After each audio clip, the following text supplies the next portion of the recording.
e fizemos aqui a parametrização e operação dessas válvulas. Vejam, aqui a gente fez a calibração, estou exibindo para vocês aqui, de 4 pontos. Esses 4 pontos, eles foram instalados em redes primárias e em redes secundárias. O que acontece? Quando você observa os pontos que foram medidos em linhas primárias, a calibração está muito mais aderente, muito mais próximo àquilo que foi simulado daquilo que foi medido. E veja, quando você observa os seus pontos que foram medidos nas linhas secundárias, você vê uma calibração muito distante, e é natural que isso aconteça. E isso vem muito de encontro àquilo que o Mota falou há pouco tempo atrás, né? Como é que eu vou definir que está calibrado ou que não está calibrado? Veja como as coisas se convergem. Tudo vai depender da qualidade do seu cadastro. Você não tem como definir um número. Ah, está calibrado com uma diferença de 3 MCA, de 1 MCA. Não tem como você fazer isso. Tudo vai depender da sua base de informações. Bom, mesmo com esses pontos, com essa discrepância de aproximadamente 7 MCA, 8 MCA, 10 MCA nas redes secundárias, né? E com essa aderência nas linhas primárias, ainda não chegou nos resultados, está um pouco mais para baixo. Mas isso aqui faz parte. Isso aqui são algumas telas do próprio EPANET. Isso aqui é um software, esse modelo ele foi desenvolvido num software gratuito, e eu estou apresentando para vocês algumas telas que vocês podem tirar do próprio modelo aqui do EPANET. É muito simples isso aqui, né? E te dá uma análise muito rica. É só um parâmetro da calibração. Então vejam, como é que você lê essas informações? Você clica lá no botão, ele vai gerar isso para você. Você lê no seu eixo Y o que foi computado e no seu eixo X o que foi medido. Portanto, quanto mais próximo dessa linha de 45 graus, mais próximo está a sua calibração do que da sua medição. E quanto mais distante estiver dessa linha de 45 graus, significa que muito mais longe está a sua calibração. Você pode tirar algumas outras conclusões desse gráfico de correlação. Se os seus pontos, se sua nuvem de pontos de dispersão, se elas estiverem muito unidas, significa que você tem um ponto constante, seja ele de vazão ou de pressão, porque todos eles convergem para um mesmo valor. E se você tem uma nuvem de dispersão aberta, mas em volta dessa linha de 45 graus, significa que você tem uma variação muito grande. Isso pode ser resultado de uma perda de carga muito grande no seu sistema ou de alguma operação de alguma bomba ou alguma VRP. E nesse outro dado aqui que ele te oferece, ele mostra aqui uma média dos valores que foram computados e dos valores que foram medidos. Então vejam, você vê alguns pontos, como por exemplo o ponto 5, onde o meu valor computado está muito longe do meu valor observado. E aqui tem a escala impressão, para você ler a impressão. E no ponto 1, o meu valor computado foi muito maior do que o meu valor observado. Ainda extraindo esses dados do EPANET, ele apresenta também essa tela para vocês aqui. O que é isso daqui? Isso é uma tela que ele mostra para você um relatório de calibração. Muito simples também de se obter. E como você lê essas informações? Ele te dá para você o número de observações que você pôde fazer a comparação entre os valores medidos com os valores calibrados. Te dá a média dessas observações, o número dessas observações, te dá um erro médio e o desvio padrão.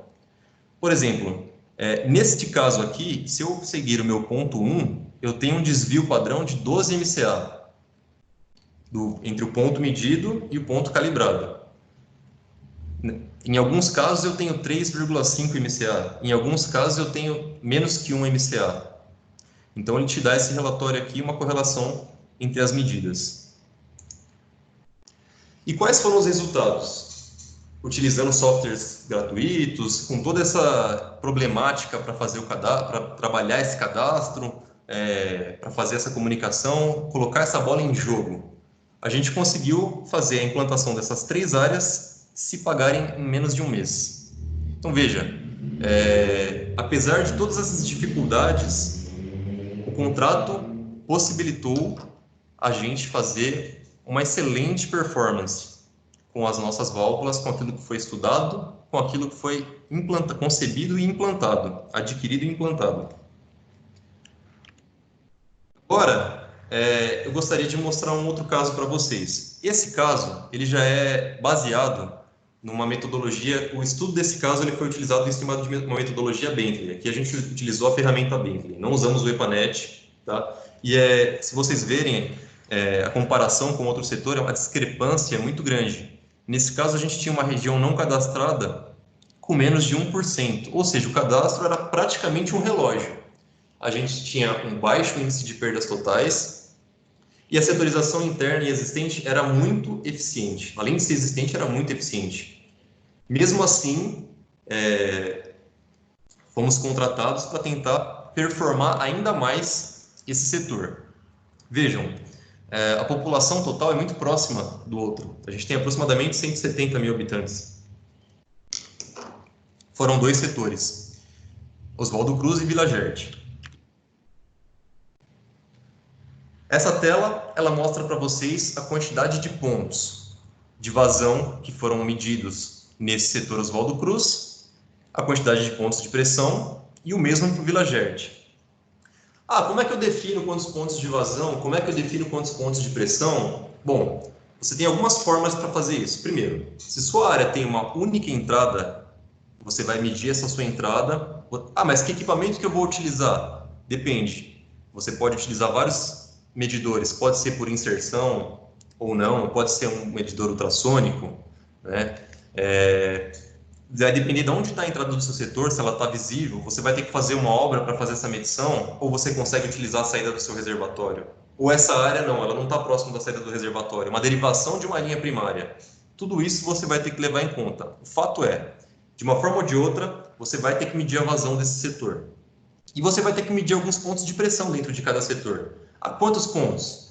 Bom, o ideal é que você meça pelo menos o seu ponto crítico de máxima pressão, o seu ponto crítico de mínima pressão e um ponto médio. Também existe uma metodologia de como a gente faz para calcular esse ponto médio, não é verdade? Porque você tem uma variação de cotas dentro da área, você também tem uma dispersão de consumo dentro da área que não é uniforme. Então, existe uma metodologia também para se encontrar esse ponto médio, mas isso não é o objetivo dessa conversa. Então, você tem que fazer pelo menos no mínimo 3 medições dentro de cada área, ou mais. Quanto mais medições, mais você vai conseguir deixar um modelo calibrado e afinado com a sua realidade. Qual que era o escopo desse trabalho?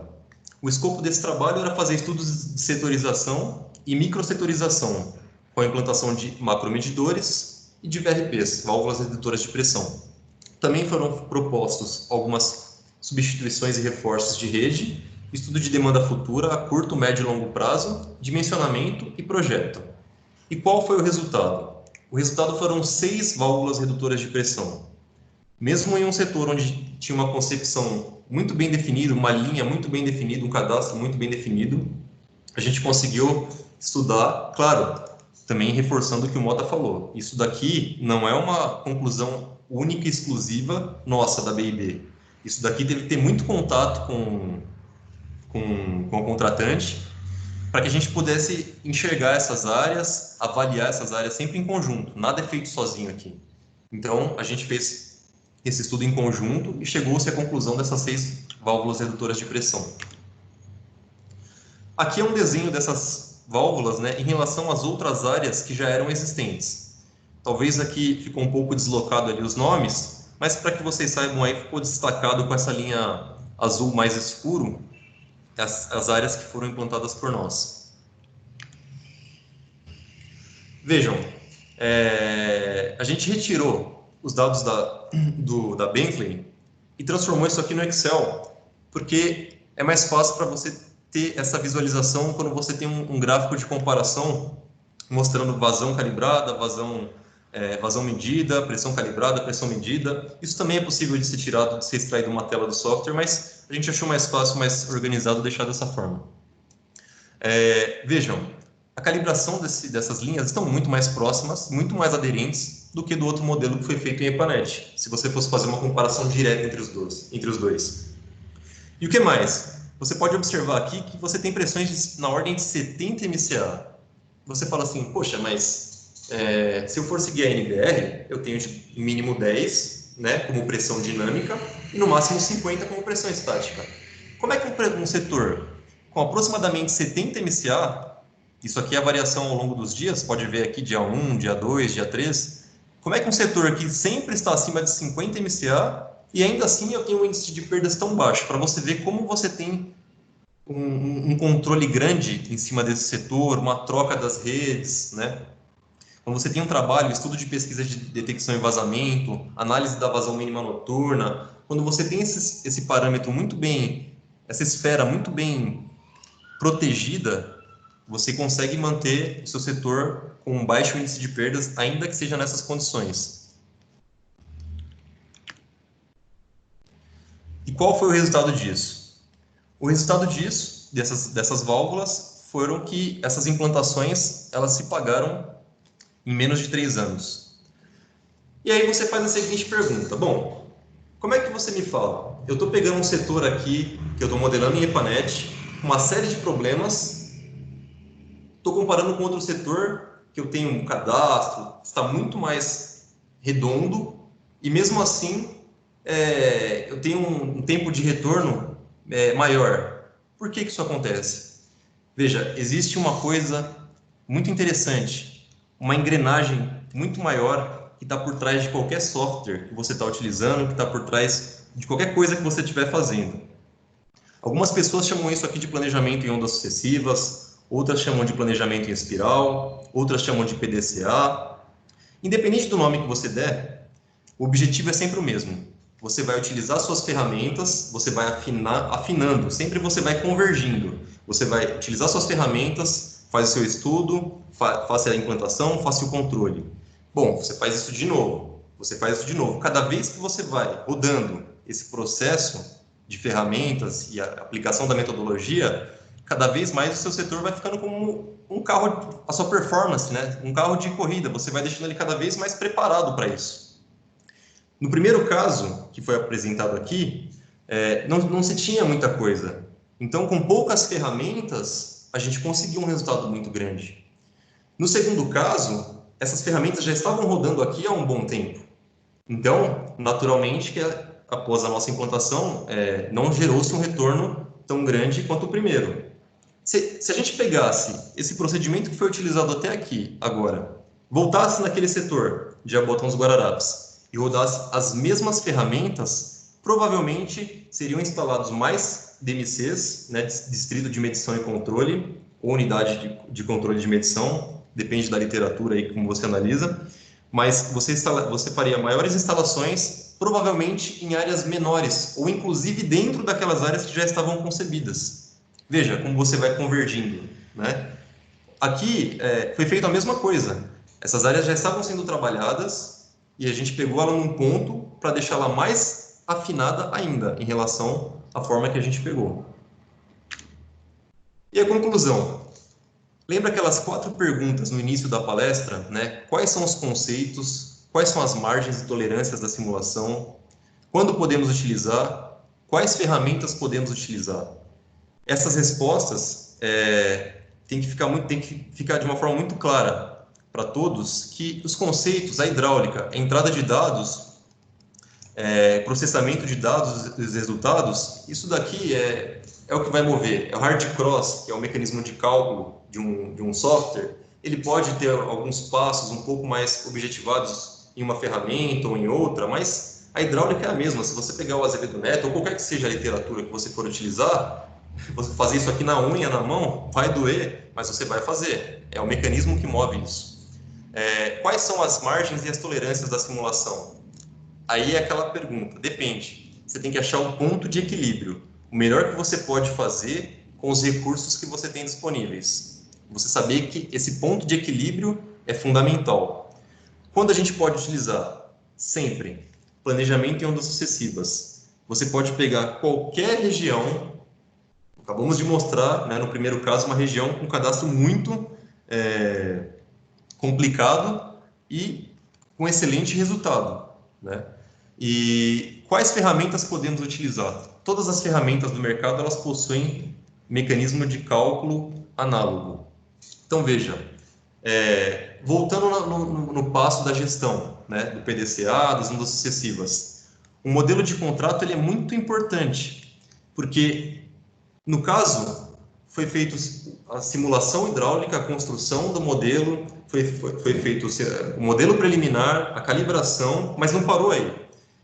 Foram feitas também as propostas, a gente pegou todo esse pacote, que não foi feito sozinho, foi feito em conjunto com a companhia, falou, beleza, vamos implantar agora e vamos te entregar isso operando.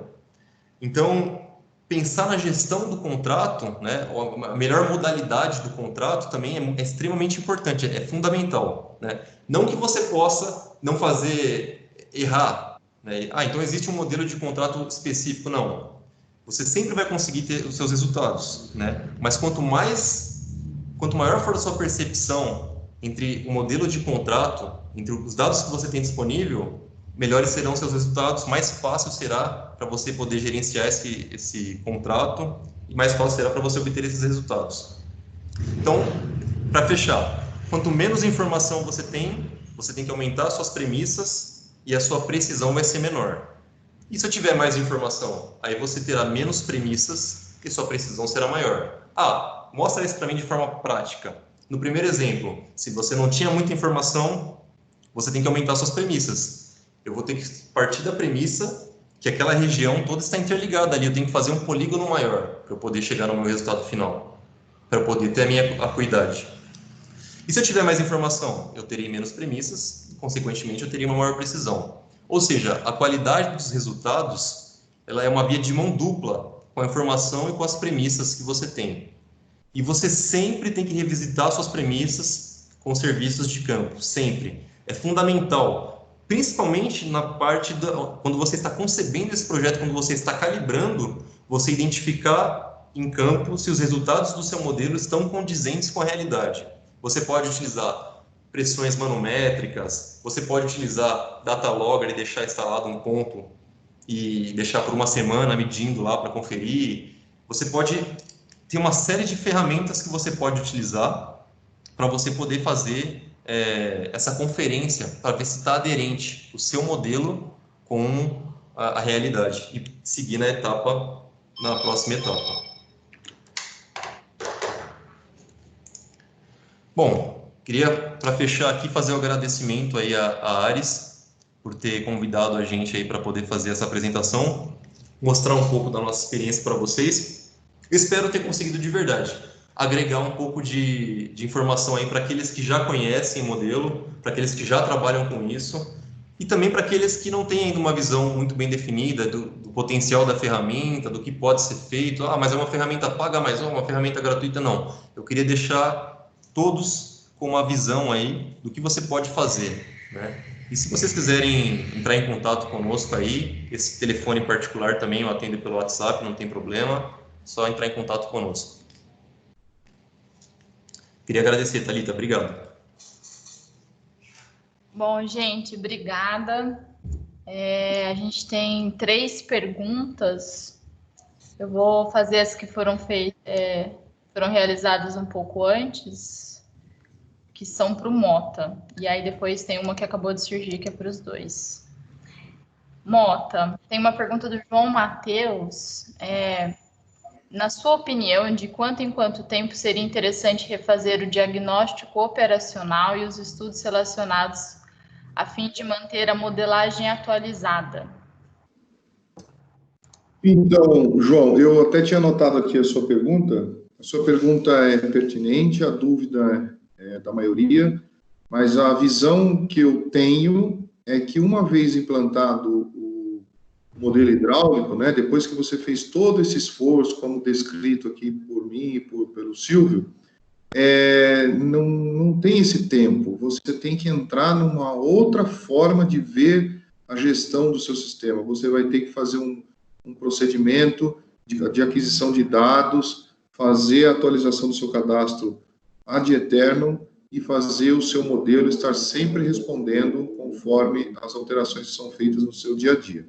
Se você fizer isso, você praticamente vai estar tendo que fazer todo o esforço novamente, porque você vai ter que pegar aquele cadastro que você tinha, você vai ter que fazer o levantamento de todas as obras ou todas as alterações que foram feitas na rede, aí você vai ter que calibrar e para poder chegar no mesmo ponto. Uma outra coisa que, além de você pegar os dados de campo e atualizar sempre o cadastro, é importante você fazer medições e fazer a calibração desse modelo. A gente indica de 3 em 3 meses, né, 4 vezes no ano ou 3 vezes no ano, para que você valide o seu modelo em relação às pressões e vazões que você puder ter, mas sempre com o cadastro atualizado. A divergência entre o cadastro e a realidade vão fazendo a divergência também do modelo e da confiabilidade que o modelo te dá. Ok? Se quiser fazer uma réplica aí, tá aberto.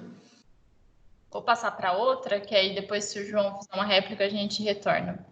O Diogo Marim pergunta para o Sérgio também. Gostaria de saber a sua visão sobre a compatibilização da micromedição e macromedição da empresa de saneamento utilizando a modelagem hidráulica. Quais os casos de sucesso, se você quiser citar alguns? Ele também, eu não sei se é o mesmo Diogo, ele falou sobre se tiver informações sobre vazamento, eu não sei se é o mesmo Diogo, porque tinham 2 Diogos na conversa aí, né? Mas tudo bem, tem um outro Diogo que falou sobre vazamento, eu vou tentar responder as duas. Pelo que eu entendi sobre a sua pergunta sobre macro e micro, veja, você só vai conseguir fazer uma macromedição eficiente se você fizer setorização. Então, ao longo do tempo, quando a gente faz a discretização das ações, quando você faz o modelo, você vai carregar com as demandas de futuro e você vai projetar daqui 30 anos qual será o seu sistema ideal. Ou seja, você vai dividir todos os setores, você vai colocar os DMCs de pressão alta, você vai colocar uma válvula redutora de pressão na entrada, você vai fazer todo esse trabalho para depois, né, depois que você tem isso setorizado, é que você vai realmente conseguir fazer um balanço hídrico entre o que está entrando naquele setor e o que você está medindo. E aí isso vai direcionar os esforços que você tem para poder atuar em perdas físicas. Lógico que, se você falar para mim, Mota, mas aí eu vou ter que esperar 30 anos para poder começar a fazer isso? Não, você com esse planejamento de longo prazo, tem médio, curto, eu ainda chamo que tem um imediato e tem o emergencial. Então, o que acontece? Às vezes você tem uma ação que eu chamo de emergência, que é assim, olha, lá está faltando água o tempo todo, eu tenho que fazer rodízio, eu preciso atender aquele pessoal. Então, a gente pode criar, através com o modelo consolidado, né, calibrado, você consegue fazer uma obra, né, indicar uma opção de obra para atender aquilo lá, e aquela obra que você vai implementar, ela vai fazer parte agora de um cadastro que você pode analisar essa obra, como é que ela vai ser utilizada lá no futuro. Ela pode ser muito bem utilizada, mas pode acontecer também de ela ficar um pouco subutilizada. Mas você tem que lembrar que no momento lá da data zero, na emergência, ela serviu para apagar um incêndio.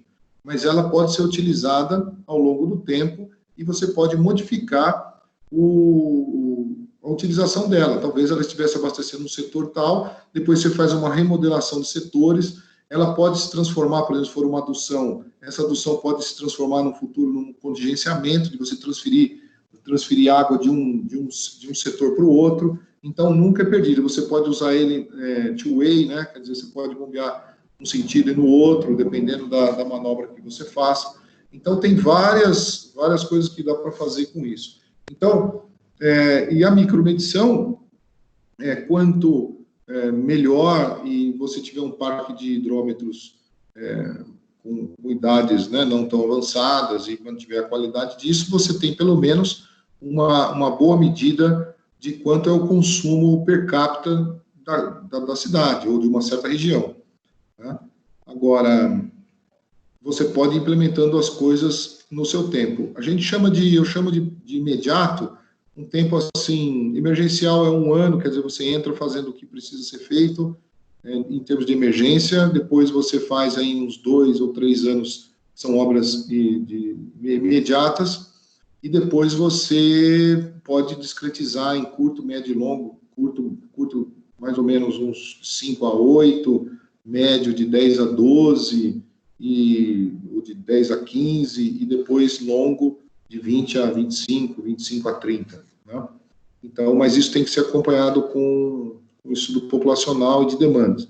Uma coisa que eu já percebi é o seguinte: às vezes você também tem um problema de produção de água, né? Às vezes não é um problema de produção, quer dizer, não fecha a conta, e você, às vezes, tem que furar um poço ou fazer uma captação, estudar isso de forma com responsabilidade, mas, no futuro, às vezes, esse poço, né, essa água extra desse momento, não vai ser nem utilizada com a mesma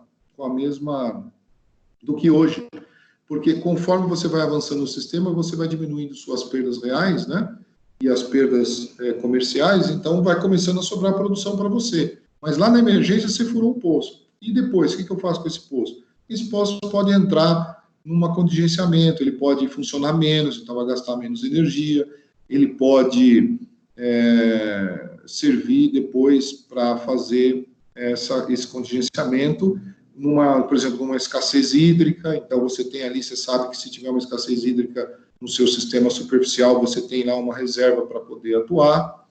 Nem sempre a água dos poços ela tem as qualidades boas, às vezes, palatável para o consumo. Então você pode também fazer um blend, né?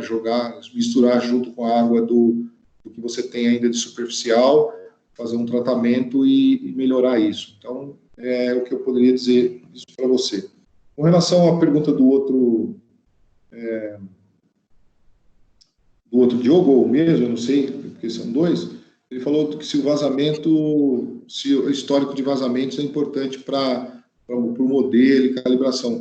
Veja, se for uma coisa pontual, né, vazou lá tal dia, rompeu uma rede, isso a gente tem que ficar sabendo. Para fazer um bom modelo, a gente tem que saber de todas as manobras que são feitas e se houve alguma anomalia no sistema durante o período de coleta de dados. Porque, às vezes, você coloca lá um medidor de pressão ou de vazão e houve uma alteração no processo de distribuição e a gente precisa ser informado, porque, às vezes, dá lá um pico de pressão ou dá um tanto positivo quanto para cima ou para baixo, e a gente precisa saber isso. Então, conhecer o vazamento no período, principalmente, de medições, é importante. Eu acho que com isso... Aí tem, só para completar, tem uma pessoa que falou que acha o software caro. Eu acho que caro quando você analisa ele absolutamente o valor, mas um software desse você usa, né, tendo uma licença, você usa e você recupera esse valor aí, desse investimento. Ele tem um payback muito curto, porque você acaba indicando obras com conhecimento de causa e não achismo, né? Então, esse achismo é que geram custos desnecessários, e às vezes esses custos desnecessários você poderia estar investindo numa melhor tecnologia. Você tem que investir em capacitação também, não basta só comprar o software, você tem que capacitar as pessoas, você tem que dar condições às pessoas se desenvolverem, né? Você tem que criar um planejamento para você colocar isso em prática dentro do seu sistema.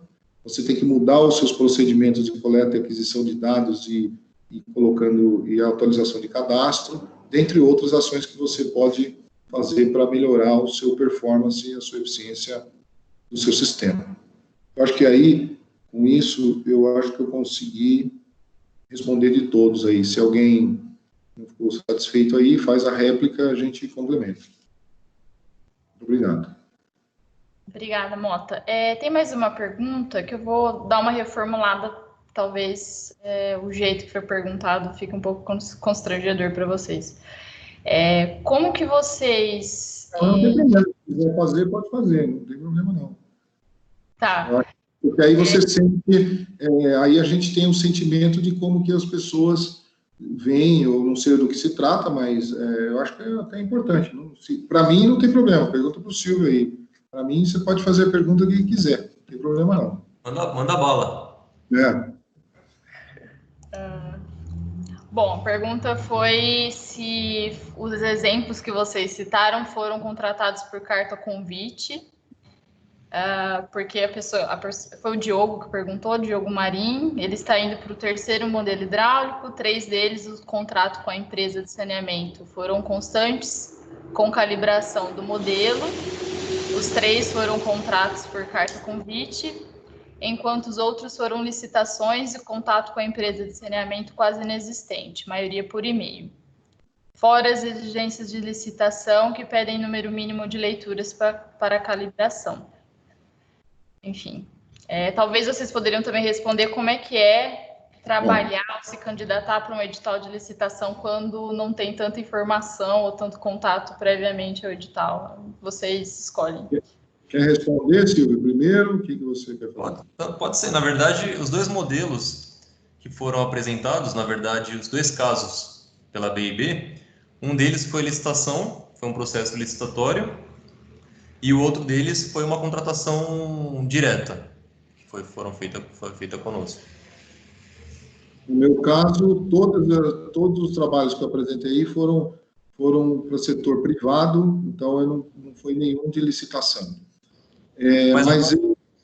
Mas eu quero comentar para a pessoa, não precisa identificar, já que a pergunta, entre aspas, foi meio constrangedora, eu não achei nada constrangedor. É o seguinte, uma das partes que as empresas de saneamento precisam entender é que elas precisam conhecer alguma coisa para construir um bom termo de referência. Porque se você constrói um termo de referência onde você não tem essas especificações de tudo aquilo que você quer, é lógico que você vai contratar errado. Porque aí, o que acontece em licitação, né? O serviço vale 200, chega um cara lá e vende por 100.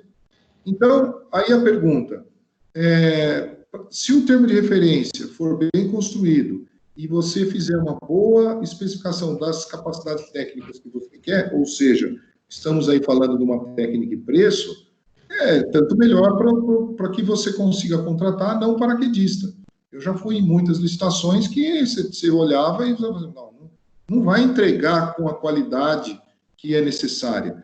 Mesmo porque, às vezes, da parte de quem está contratando, não tem todo o cabedal, todas as nuances do serviço, porque não é um serviço como implementar a rede. Quer dizer, implementar a rede todo mundo sabe, vai lá, faz a vala, faz isso, compacta, liga, então acabou, né? Esse é um serviço de engenharia que tem capacidade técnica, tem infraestrutura tecnológica e precisa ser levado todos esses requisitos que nós comentamos, né? A calibração, eu até um pouco na minha fala aí falei assim, olha, se você estiver contratando alguma coisa e o rapaz aí disse, a pessoa disse aí que foi feito por e-mail, quer dizer, então foi um mau contrato, lógico que foi feito por e-mail, às vezes a distância, o cara não tem dinheiro dentro do contrato para ir lá, viajar, se hospedar, ficar, para discutir, coletar dados, 2, 3 dias.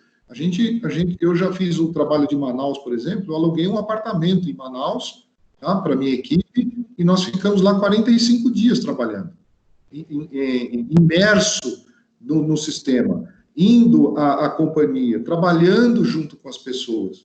Então, isso é que dá resultado. Agora, faz aí uma licitação, onde o termo de referência não tem esse grau de acuidade. Vai contratar mal, e contrato ruim vai ser serviço ruim, né? Então, tem até um caso, que eu vou falar aqui, que eu sempre uso como exemplo, que foi até da USP, fizeram um termo de referência para comprar microscópio. E aí colocaram as especificações do microscópio, veio lá um cara, comprou não sei quantos microscópios de brinquedo na China e entregou. Cara, a USP teve que pagar? Não sei o que aconteceu, mas, teoricamente, o cara entregou as especificações que foram dadas. E aí? Então, ninguém pode falar, não, mas isso aí não pode. Não, mas isso aqui segue a especificação. Não sei se isso é uma lenda ou isso aconteceu mesmo, mas é um bom exemplo. Quer dizer, você pode, por falta de especificação, você contratar mal alguma coisa. E aí já foi. E é dinheiro público, né? No caso de empresa privada, não. Empresa privada tem lá os seus fornecedores, cada um dá o seu preço, e geralmente a briga é boa, né? Como também é na parte pública, mas na parte pública, às vezes, acontece de do órgão público fazer uma má contratação. Barata, mais barato, porque ganhou no preço, mas não vai entregar aquilo que era esperado. Então, também, na verdade, às vezes esse barato sai caro, o dinheiro acaba sendo jogado fora porque não tem continuidade. Essa é a minha visão. O ponto-chave, na verdade, né, como o Mota informou aí, é a capacitação da pessoa que está escrevendo o termo de referência, do conhecimento que ela tem da área que ela está escrevendo aquele termo, para que ela está fazendo aquele termo, qual que é a finalidade, aonde ela quer chegar, isso é fundamental, né? Existem uma infinidade de modalidades para fazer um termo de referência. Você pode fazer, por exemplo, com performance, né? Então, você faz toda uma implantação das obras, e depois de um ano você começa a ter os resultados e você vai pagando de acordo com os resultados performados, né, percentuais que foram atingidos desses resultados performados. Ou você pode fazer uma contratação direta, o escopo é esse que você tem que me entregar, né? Então, para você estudar qual modalidade de contrato você vai utilizar, né, pode ser um contrato só de projeto? Não, é um contrato turnkey. Você contrata o projeto e também contrata as obras, contrata o negócio funcionando, né? Como pode ser depois com operação assistida. Além de você me entregar ele funcionando, eu quero que você fique por mais 3 meses aqui me dando treinamento aqui com a minha equipe, acompanhando isso daqui. Entendeu? Então, assim, qual modalidade de contrato você vai utilizar, né? Aí vai muito de quem está escrevendo esses termos de referência, se vai ser uma carta convite, se vai ser licitatória, mas é fundamental que ela conheça o sistema, o objeto do contrato, aonde ela pode chegar com aquilo que ela tem. Volta àquela pergunta, né? O melhor que você pode fazer com aquilo que você tem. Isso se encaixa no modelo, se encaixa num termo de referência, para escrever um termo de referência, na onde você quer, os resultados que você quer chegar. Se encaixa em qualquer situação. Basicamente é isso. Legal. Bom, acho que não tem mais perguntas, então eu vou agradecer. Que pena, não tem mais pergunta? Pô. Não tem. Eu acho que essa quebra, essa de ter caído, caiu bastante gente. Mas eu já fiz as perguntas que tinham feito antes de acontecer isso, então, se o pessoal tiver dúvida, a gente gravou esse vídeo, tem o contato de vocês na palestra, então, eu acho que eu posso oferecer o contato de vocês, né, Sérgio e Silvio, então, quem tiver...